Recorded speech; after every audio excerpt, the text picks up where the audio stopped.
Elizabeth Harding closed the heavy office door behind her and looked around. The London autumn had wrapped the city in a gray blanket, and the evening wind played with the last fallen leaves on the sidewalk. From this day on, a new chapter of her life began, a chapter she had dreamed of since she first set foot in the university. Memories of her early career came rushing back like waves. Elizabeth started as a manager at a car dealership right after university, and since then, every day had been a test. On her way to the top, she had to face mockery and skepticism from her mostly male colleagues, who believed the car business was strictly a man's world. But every such remark only fueled her ambitions. "A woman has no place in this business," words she heard too often, now only made her smirk. Elizabeth not only proved everyone wrong, she became a symbol of success. Today, she owned a car empire with dozens of dealerships across the country. Walking down the pavement, she headed towards her sleek black car parked at the curb. Her driver, Frank, as always, was punctual. He opened the door for her, and she settled into the back seat. "Home, Miss Harding?" he asked, already knowing the answer.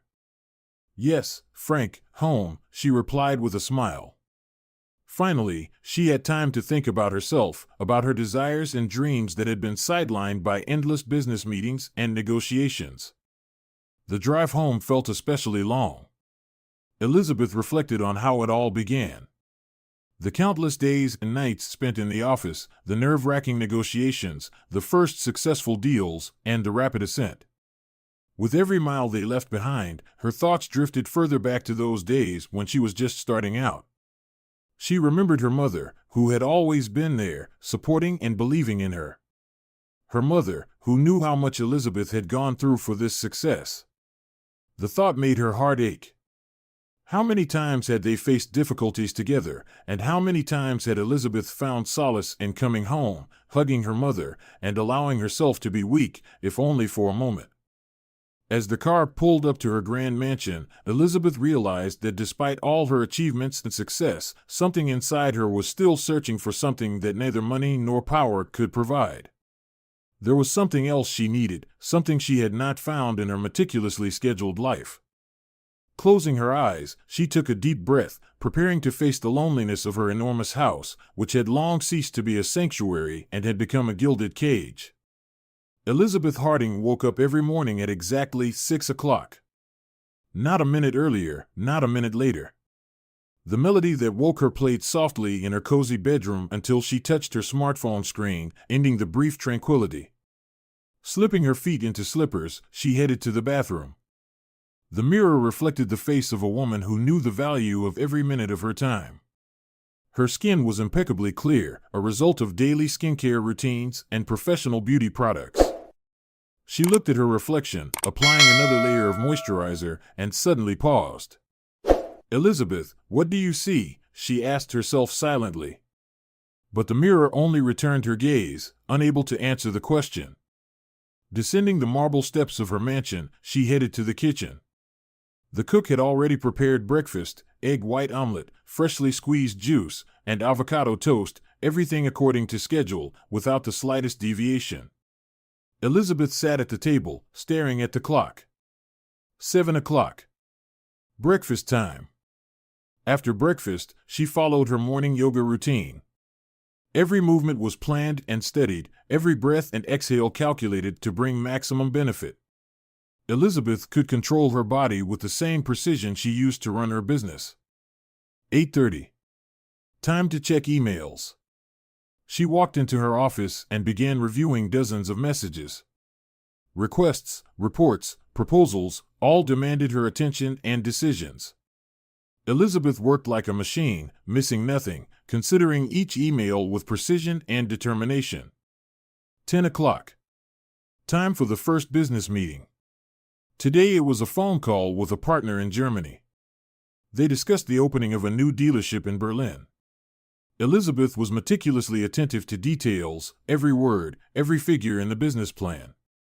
After finishing the call, she glanced at her schedule. Massage at 11. Gym at 11:30. Lunch at 1.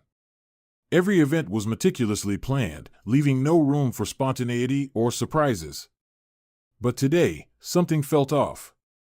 Between the lines of her perfect schedule, a shadow of doubt flickered, a fleeting sense of weariness from this flawless organization.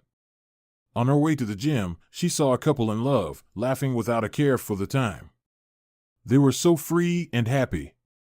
Elizabeth stopped and watched them. There was no time for happiness in her schedule.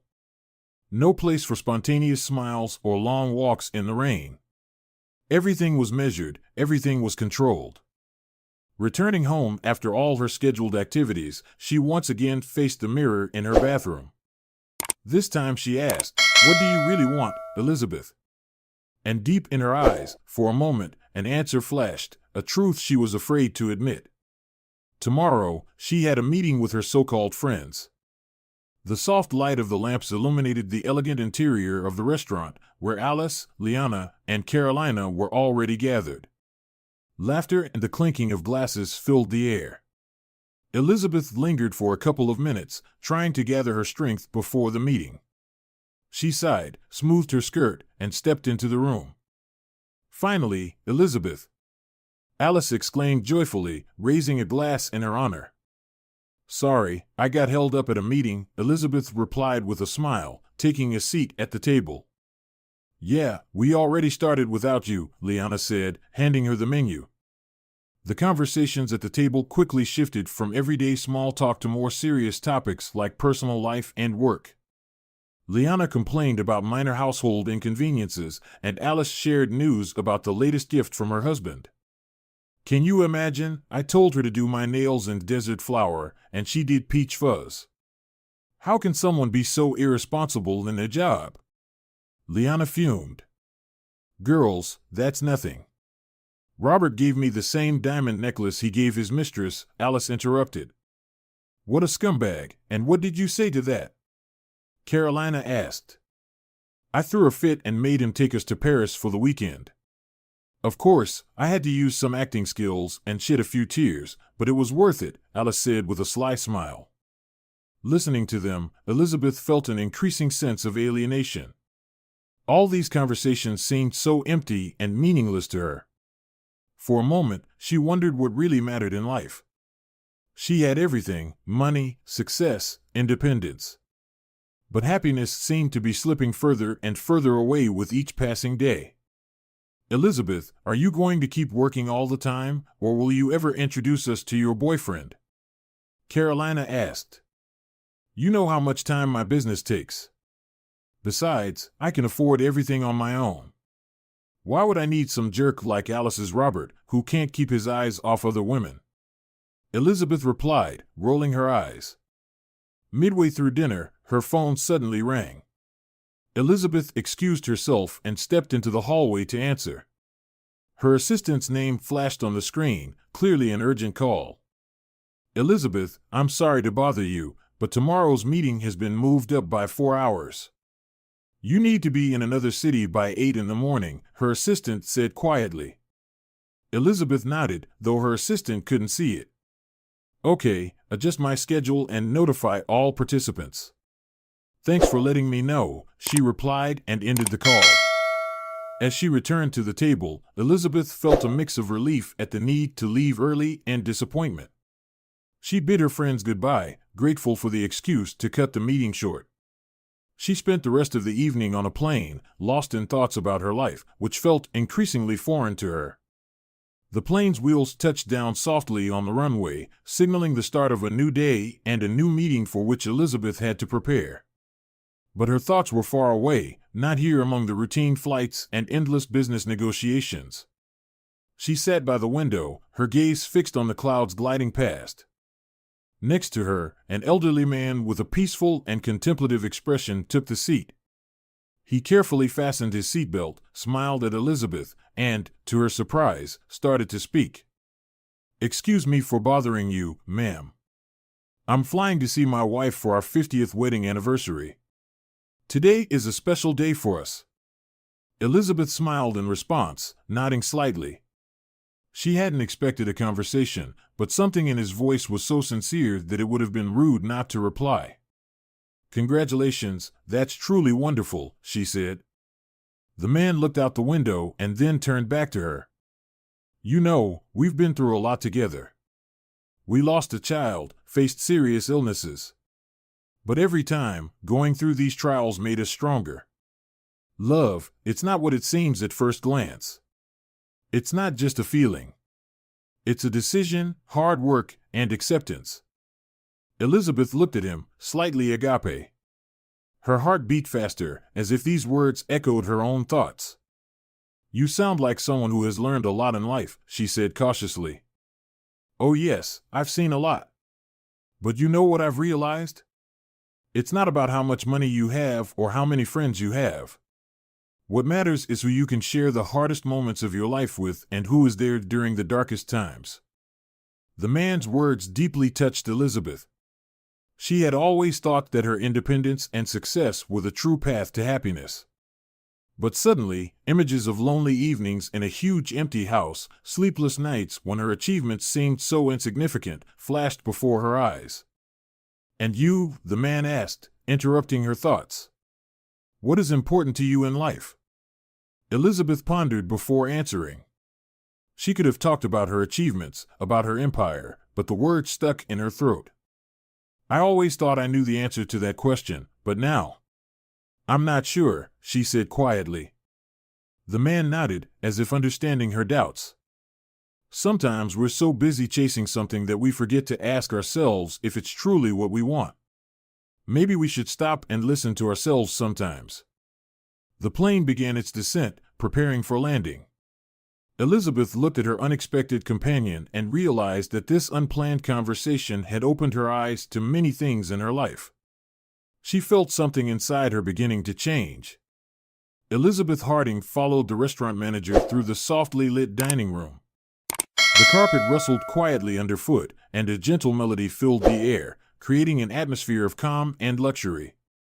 However, her heart pounded harder with each step as she approached the table by the window, where a couple was already waiting. An enchanting blonde held the hand of a tall, handsome man who stood up upon seeing Elizabeth and shook her hand. Their eyes met, and Elizabeth suddenly recognized him as Sam, the man who had once cruelly mocked her feelings. Memories of his mocking and contemptuous words surfaced. Look at you. How could a guy like me ever love such an ugly duckling? You're broke, and the whole college laughs at you. Get lost. These words, like heavy stones, weighed on her heart, making it race wildly. She suppressed the wave of pain and humiliation, asked the waiter for some water, and tried to compose herself. As she sipped the water in small gulps, Sam continued to smile and gently caress his wife's hand. He seemed not to recognize her, not the girl he had once rejected. Elizabeth handed him the documents to review and began discussing the details of the upcoming deal. Her voice sounded confident, but inside, her emotions were still raging. At the first opportunity, Elizabeth excused herself to the restroom. The door closed behind her, and she leaned her back against the cold wall. Sam's words, his laughter at her love, and now, his happy eyes looking at another woman, swirled in her mind.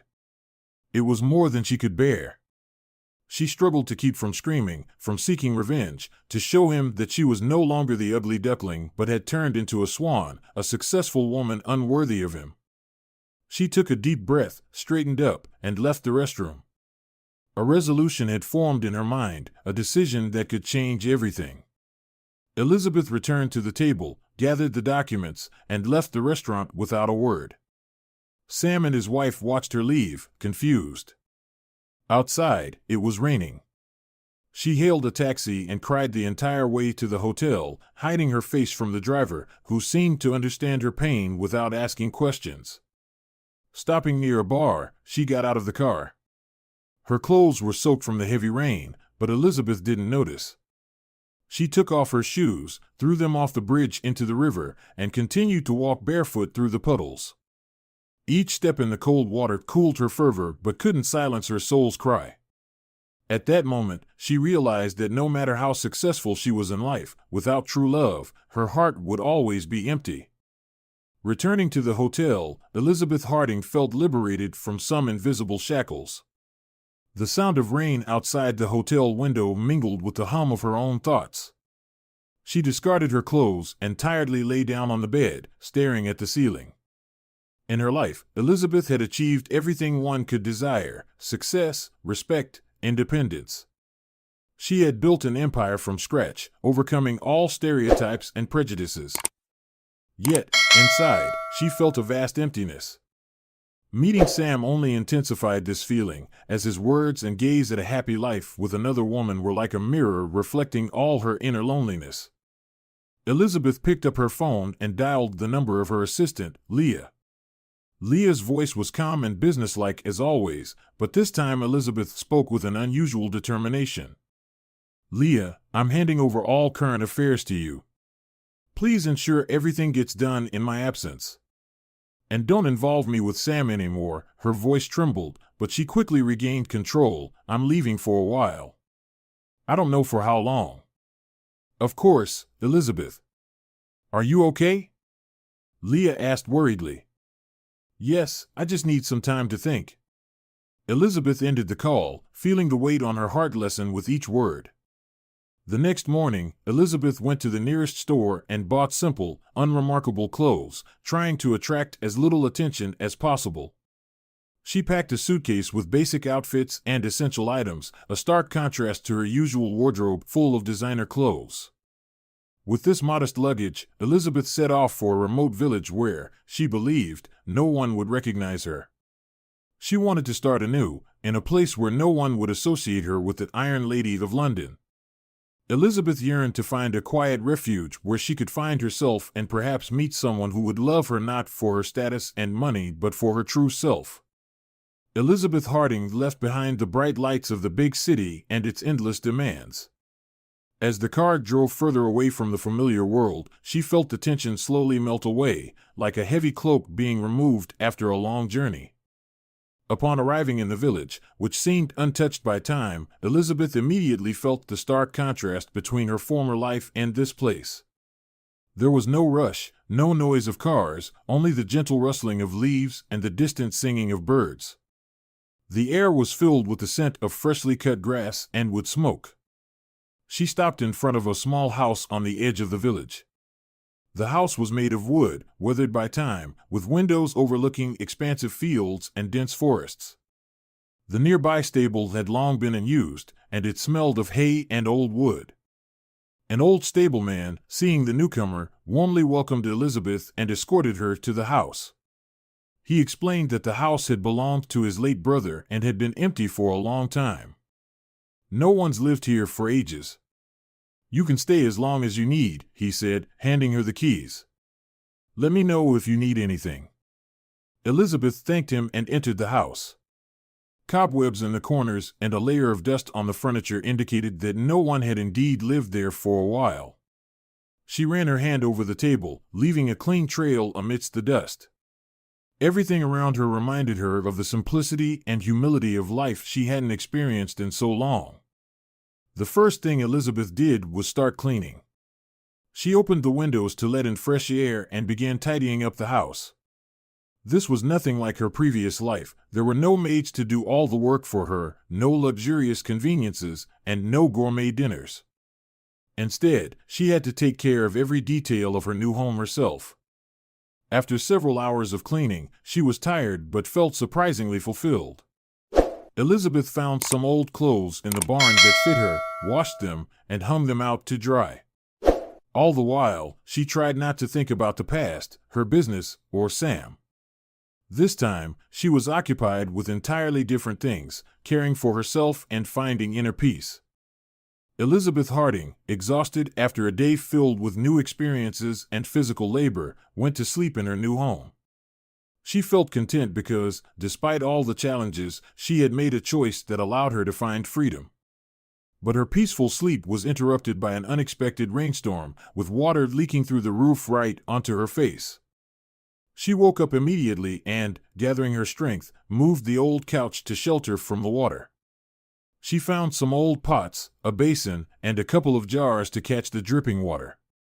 Standing in the middle of the night among pots and basins, she sighed, reflecting on her decision to leave London. A moment of doubt washed over her, but Elizabeth quickly reminded herself that she wasn't one to give up in the face of adversity. With a brewed cup of tea, she settled back on the couch, gazing at the ceiling and inhaling the aroma of her new chapter in life. By morning, the rain had stopped, and Elizabeth, feeling refreshed, headed to the nearest store for groceries and some necessities. On the way, she encountered a young, attractive police officer named Steve, who noticed her unease and offered his help. Introducing himself, they struck up a conversation. "I see your house could use some roof repairs," Steve observed, noticing the water stains on her clothes. Elizabeth gratefully accepted his offer. She introduced herself as a country girl from a neighboring village who had left to escape her parents' pressure. "I could come by this evening and see what I can do about the roof," Steve suggested, and they arranged to meet later. Elizabeth felt that her new life in the village was starting to bring unexpected surprises and opportunities.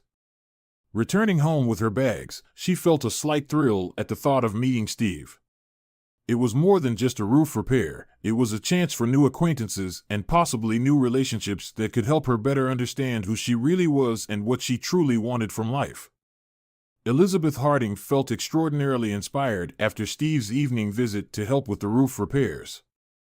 This small event gave her a sense of renewal and the possibility of starting something new, even in such a remote and quiet village.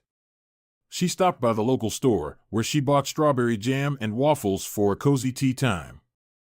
The village's scents seemed unusually clean and fresh, especially after the stuffy and tense air of London. As Elizabeth walked home, she hummed songs from her childhood. Her movements were light and joyful. She even started dancing in the kitchen while preparing tea, something entirely out of character for her. She liked this new Elizabeth, living in the moment, not worrying about tomorrow or the problems that might await her. When Steve arrived to finish the roof repairs, Elizabeth had already set the table. She changed into a cute dress that highlighted her grace and femininity and arranged everything to make the evening truly warm and heartfelt. Steve finished his work and joined her at the table. Under his gaze, Elizabeth felt desired and youthful. They poured tea and began a conversation that captivated them both. They talked about everything under the sun, life in the village, their hopes and dreams, and the past they had both left behind. Steve, being young and charming, was extremely attentive and considerate. For the first time in many years, Elizabeth felt she could simply relax and be herself, without fearing being misunderstood or judged. It was akin to the first moments of true liberation from the pressures of her former life. The evening slowly drew to a close, and Steve, noticing how much she enjoyed exploring the surroundings, suggested showing her around in the coming days. Elizabeth agreed without hesitation. This suggestion seemed like a new chapter in the book of her life, a chapter where she could write many bright and joyful moments. As Steve left, Elizabeth stood at the door, watching him go. She felt incredibly happy and full of hope. Returning inside, she knew that this evening tea had changed not only her memories of the day but possibly her entire path forward. After that evening with Steve, the world around Elizabeth seemed brighter and more colorful.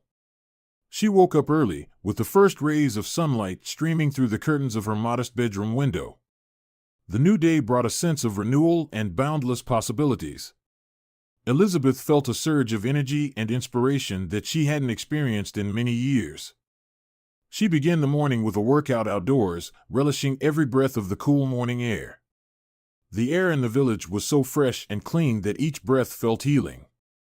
After a light warm-up, Elizabeth returned home, ready for the new tasks she had planned for the day. First, she decided to work on the garden behind the house. Elizabeth had never been interested in gardening, but the new environment and peaceful atmosphere of the village inspired her to try something new. She dug the soil, planted flower and herb seeds, dreaming of the day when she would see the results of her efforts. As she worked in the garden, a multitude of thoughts intertwined in her mind. Each seedling she placed in the ground felt like a symbol of the new life she was starting here, in this village.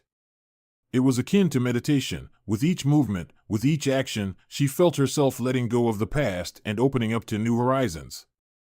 After several hours in the garden, Elizabeth went back inside to prepare herself lunch. The kitchen filled with the aromas of fresh vegetables and herbs she had gathered during her morning walk. Cooking without rush or stress turned out to be another discovery for Elizabeth. She felt how each ingredient, each dish told its own story, adding new colors and flavors to her day.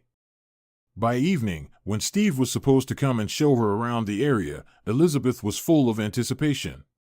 She prepared a small picnic with homemade sandwiches, fresh fruits, and, of course, a thermos of hot tea.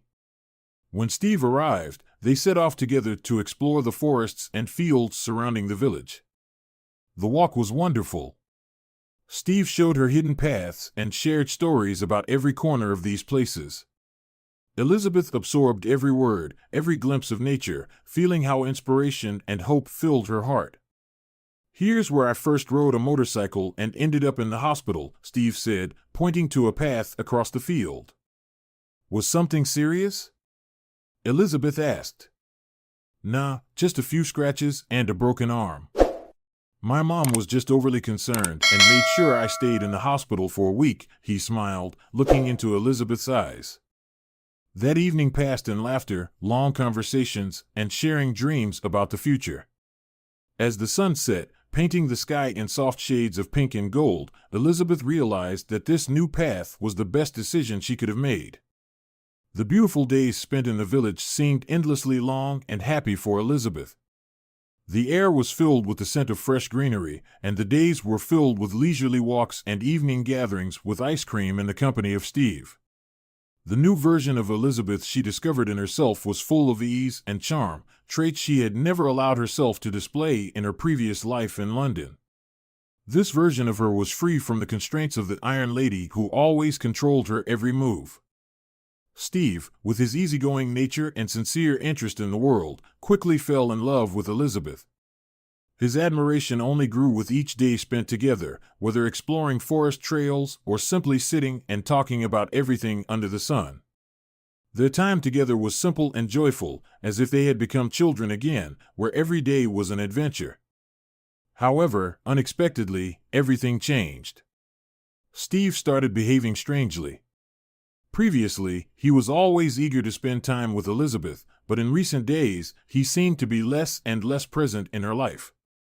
At first, Elizabeth thought it was due to his police work, which might require sudden and extended absences. But even when he was in the village, Steve avoided meeting her, and his apologies sounded less convincing. One day, after Steve canceled their planned meeting once again, Elizabeth decided to visit him, hoping to find out what was going on. She found him in the backyard of his house, seemingly deeply engrossed in reading some documents. Upon hearing her footsteps, Steve quickly hid the papers and attempted to smile, but his gaze was troubled. "Steve, what's going on? You're acting like there's a wall between us," she gently but persistently began. Steve hesitated before replying. His eyes avoided hers. "Sorry, Liz, I'm just overloaded at work." "Everything's fine, really," he replied, but his tone sounded forced. Elizabeth felt he was hiding something, but she didn't want to press him. She tried to change the subject to lighten the mood, but the meeting was already overshadowed.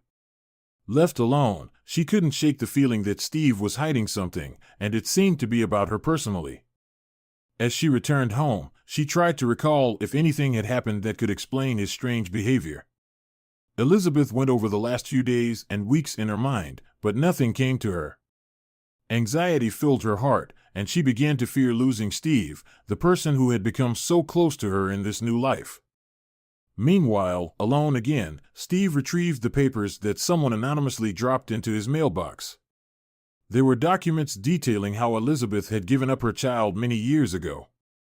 Steve felt anger and disappointment mixing inside him, along with a desire to know the truth before jumping to conclusions. But this information had already begun to taint his view of Elizabeth, and he realized that until he sorted out this story, their relationship couldn't move forward. The few weeks Elizabeth spent in the village had seemed like a peaceful sanctuary where she could forget about the past. But everything changed when his behavior drastically diverged from the usual. Steve became withdrawn and avoided meetings, making Elizabeth feel lonely and rejected. Long days of doubt and anguish tormented her, making her think that Steve might have learned about her past in London, the life she had tried so hard to leave behind. The thought that her new life could crumble terrified her heart. One evening, as Elizabeth was getting ready to go to bed, the phone rang. Steve's voice sounded tense and demanding. "We need to talk urgently." Elizabeth's heart raced in horror. She couldn't understand how he could know something and what would happen now. When Steve arrived, his face was closed off and impassive. He met Elizabeth at the doorstep and immediately pushed her away when she tried to hug him. Disappointment was evident in his eyes. "Why did you lie to me?" His voice was harsh and accusing. Elizabeth, stunned and on the verge of tears, began to explain. "I came here for a new life. I wanted to start over, find true love." "Is that all you have to tell me?" Steve interrupted, visibly annoyed. "Yes, that's the truth. I've told you everything," she replied, trying to remain calm. "What about the child you abandoned? Your son is 15 years old, living in a boarding school, while you're here enjoying yourself?" Steve looked at her, full of disbelief and hurt. Steve's words struck Elizabeth like a bolt from the blue. She never knew her son was alive. Her mother had convinced her that the boy had died at birth. "Oh my God, my son is alive!" she whispered, covering her face with her hands and sobbing louder and louder. "How could my mother do this to me?" Not knowing how to react to her despair, Steve slammed the door and left, leaving Elizabeth alone in her overwhelming despair. She sat on the floor, hugging her knees. After a turbulent night of revelations and tears, Elizabeth made a decision that would change everything. She had to return to London. Not only to resume her previous life, but to find her son, William. Armed with fragments of information that her son had been in an institution all these years, Elizabeth felt a mix of determination and horror. Moving back to London was tough. The city greeted her with its hustle and bustle, but Elizabeth was focused only on one goal: finding her son, William. After weeks of searching and contacting various institutions, she finally learned that William was still in the same institution where he had been sent after birth. The reason he hadn't been adopted was his challenging personality, which many found off-putting. This discovery awakened an even greater sense of guilt and responsibility in Elizabeth. Armed with courage, Elizabeth headed to the institution. She spent hours sitting in her car outside, gathering her courage before entering. When she finally crossed the threshold of the shelter, emotions overwhelmed her. The meeting was arranged by the shelter administration, and when she first saw William, her heart almost stopped. The boy looked at her with distrust and wariness, which only intensified her feelings of guilt. Elizabeth cautiously started the conversation, explaining who she was and why she had never tried to find him before. Her words were sincere, and she did everything possible to clarify the situation without putting undue pressure on her son. "William, I know my mistake was incredibly huge, and I can only hope that with time you can forgive me," she said softly. "I didn't know you were alive, and I deeply regret every day of my absence." William listened silently, his expression remaining closed off. He didn't say a word in response, and Elizabeth understood that rebuilding their relationship would take time. She promised to visit him every week, hoping to gradually rebuild trust and perhaps forge a relationship they had never had. Leaving the shelter, Elizabeth felt a mix of hope and fear. She knew the road ahead would be difficult and possibly painful, but she also felt that this was her chance to right past wrongs and give William the love and support he had been deprived of all these years. Over the next few months, Elizabeth visited William regularly. Each meeting started with awkwardness, but gradually a connection began to form between them. Elizabeth brought him books he was interested in and talked about life beyond the shelter, describing a world he could explore together with her. She shared stories of her life in London and even her travels, trying to ignite his interest in life outside the shelter walls. One day, when Elizabeth arrived, William eagerly awaited her. He handed her a drawing he had made as a young child. It was a simple drawing of a house with two figures nearby, a boy and a woman holding hands. William looked at her with hope in his eyes. "Is that us?" Elizabeth asked softly, feeling her throat tighten with emotion. "Yes," he said. I thought maybe someday we could be together again. Like a family." William's words brought tears to Elizabeth's eyes. She hugged him, and in that moment, they both felt they could begin to build the relationship they had never had. "I want you to know that I deeply regret the past," Elizabeth whispered. "And I will do everything I can to be the mother you deserve." "I know," William said, wiping away tears. "I want to try too." From that day on, their relationship began to slowly but surely improve. Elizabeth took responsibility for William's education, helping him apply to college so he could continue his studies and eventually leave the shelter. A year had passed since Elizabeth first met William at the shelter. Since then, each day was filled with small steps towards greater closeness and understanding. Elizabeth felt she had finally found her place and purpose in life, while William gradually learned to trust and love again. Together, they started to build a new life full of hope and opportunities, born from past mistakes and pain. Elizabeth knew she faced another daunting task, meeting Steve. He had left her that night, full of hurt and confusion, and they hadn't spoken since. She felt she owed him explanations, however difficult they might be. After months of rebuilding her relationship with her son, Elizabeth found the strength to reach out to Steve. She wrote him a message asking to meet and talk. Steve agreed, and they arranged to meet at a small cafe. When Elizabeth walked into the cafe, she saw Steve already waiting for her at a table by the window.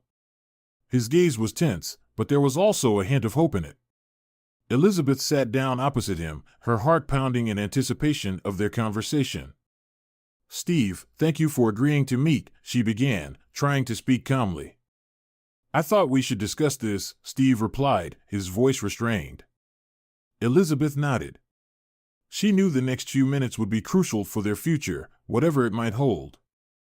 "I want you to know the whole truth, Steve. About what happened with my son. It was the hardest trial of my life. My mother convinced me that my son died at birth. I didn't know he survived until I started looking for him." Elizabeth tried to keep her composure, but her voice trembled. Steve listened attentively, his face expressing mixed emotions. "I understand you've been through a lot, Liz. But why didn't you tell me about this sooner? Why did I have to find out from papers dropped by someone else?" he asked. "I was afraid, Steve. Afraid of how you would react. Afraid of losing you," she admitted. "I know it's not an excuse. I should have been honest with you. I deeply regret that." Steve remained silent, lost in thought. Elizabeth waited, her heart beating so strongly she felt almost breathless. "I regret it too, Liz. I regret how I left, not giving you a chance to explain everything," he finally said. "I was hurt and angry, but I understand you've also suffered." They looked at each other, tension mixed with relief hanging in the air. "I'd like to try starting over, if you'll give me that chance," Steve continued, taking her hands in his. "I still care about you, Liz." Tears welled up in Elizabeth's eyes. She nodded, unable to find the words. "Yes, I want that too," she whispered. In that moment, a new understanding blossomed between them, grounded in forgiveness and a desire to move forward together, despite their painful past. After reuniting with William and improving her relationship with Steve, Elizabeth felt her life was finally falling into place. She found the strength to endure the hardships of the past and now seemed to have every chance for a new, happy beginning. William was enrolled in college, and Elizabeth hoped that education would help him adapt to his new life and leave behind the difficulties he faced in the shelter. However, after a few months, troubling signs began to appear. Elizabeth received several calls from William's teachers expressing concerns about his behavior. He seemed withdrawn and aggressive, making it difficult for him to connect with classmates and engage in college academic life. Worried, Elizabeth decided to visit the college and personally talk to the teachers and administration. The meeting was tense. Teachers shared their observations, explaining that William often retreated into himself and reacted with aggression to feedback. Elizabeth listened, feeling her heart ache with sorrow and helplessness. "We understand that transitioning to a new environment can be challenging, especially for a young man with his personality," the college director said. "But we need to ensure that all our students feel safe here. Elizabeth nodded, understanding their concerns perfectly. She asked for permission to speak with William alone, hoping to find a way to reach him. Alone with William in a quiet corner of the campus, Elizabeth took his hands, searching his eyes. "William, I know this is all very difficult for you. You've been through a lot, and your feelings are completely valid. But I'm here to help you. We can get through this together," she said softly. William remained silent, his gaze directed downward. After a pause, he sighed and finally looked at her. "Mom, I don't know how to be. Everything here feels so unfamiliar, and I feel so lonely," he confessed, his voice trembling with tension. Elizabeth hugged him, tears shining in her eyes. "We will find a way to deal with this. Maybe we should consider seeing a counselor? It could help you sort through your feelings and learn to adapt," she suggested. William nodded, seeming ready to give it a try. Elizabeth felt relieved. She was willing to do everything to help her son find his place in this world and to find the happiness he had been deprived of for so long. With each day spent at college, William became more open and trusting towards Elizabeth. However, Steve's presence in their lives stirred mixed feelings in the boy. Hoping to improve relations between William and Steve, Elizabeth decided to invite Steve to a family dinner to try and smooth out the rough edges between them. Steve gladly accepted the invitation, hopeful that he could connect with William. He understood how important it was for Elizabeth, and deep down, he dreamed of becoming a part of this new family. When the dinner evening arrived, Elizabeth prepared all of William's favorite dishes, hoping to create a warm and friendly atmosphere. She decorated the table and lit candles, aiming to make the evening as pleasant as possible. Initially, William seemed positive, but as the time for Steve's arrival approached, his mood noticeably worsened. When Steve walked in, the air in the room became tense. William greeted him with a cold look and a brief nod, then focused back on his food. Sensing the tension, Elizabeth tried to stay cheerful and chatty, attempting to keep the conversation going between Steve and William. "William, Steve mentioned he used to be into football when he was younger. You also love sports, right?" She tried to find common ground between them. William silently nodded, not lifting his eyes. "Yes, football has always been my passion," Steve chimed in, trying to spark William's interest. "Maybe someday we could go to a game together?" "Maybe," William replied dryly, continuing to pick at his food. Elizabeth saw Steve's efforts falling short, and her heart ached. She knew William needed more time to accept Steve, but each of his dismissive reactions heightened her worry. "William, I know this is difficult for you," she said quietly after dinner, while Steve briefly stepped away to the bathroom. "But Steve really wants to help and support us. He cares about you because you're my son." "I don't need his care," William replied sharply. "I don't need another father. I already had a family, even if it was in a shelter." Elizabeth was struck by William's words. She understood she couldn't force William to accept Steve until he was ready. After Steve returned, they finished the evening, but the atmosphere remained tense. That night made Elizabeth seriously reflect on the future of their relationship. She knew she needed to find a balance between integrating Steve into her life and respecting William's feelings. It was a challenging trial for her, but she was willing to go through it for her son's well-being.